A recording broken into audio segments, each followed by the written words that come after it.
শহীদদের মামলার আসামি এখানে প্রিজাইডিং অফিসারের দায়িত্ব পালন করছে। অগ্রিম রেজাল্ট শিটে স্বাক্ষর না হয়েছে বাধ্যতামূলক। পাতানো ইঞ্জিনিয়ারিং নির্বাচন অনুষ্ঠিত করতে যাচ্ছে এই রিটার্নিং অফিসার।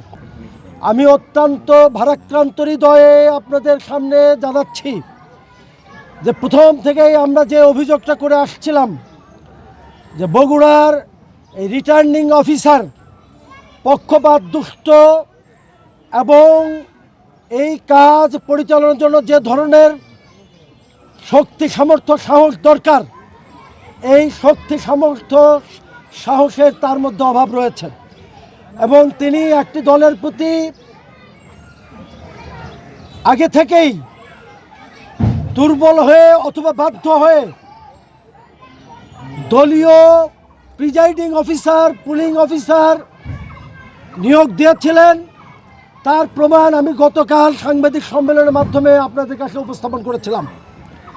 16 জনের ব্যাপারে প্যাসিফিক তথ্য উপাত্ত সহ ছবি সহ আপনাদেরকে জানিয়েছিলাম।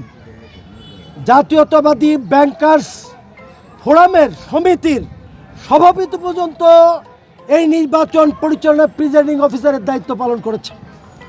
জুলাই আন্দোলনে শহীদদের মামলার আসামি এখানে প্রিজাইডিং অফিসারের দায়িত্ব পালন করছে।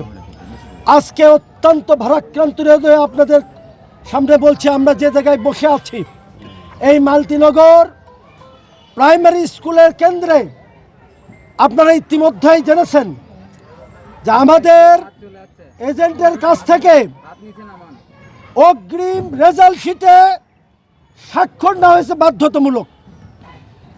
এখান থেকে প্রমাণ হয় যে একটি পাতানো ইঞ্জিনিয়ারিং নির্বাচন অনুষ্ঠিত করতে যাচ্ছে এই রিটার্নিং অফিসার।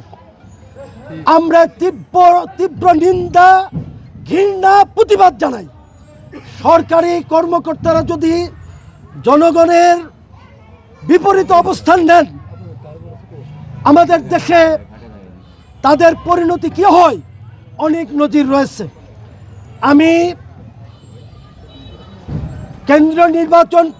জাতীয় নির্বাচন কমিশনের কাছে ইতিমধ্যে অভিযোগ পাঠিয়েছি, জেলা প্রশাসনকে অবহিত করেছি, এসপি মহোদয়কে অবহিত করেছি এবং আপনাদের মাধ্যমে জাতির কাছে প্রশ্ন রাখতে চাই, নির্বাচনের রেজাল্ট শিট এই সকালবেলা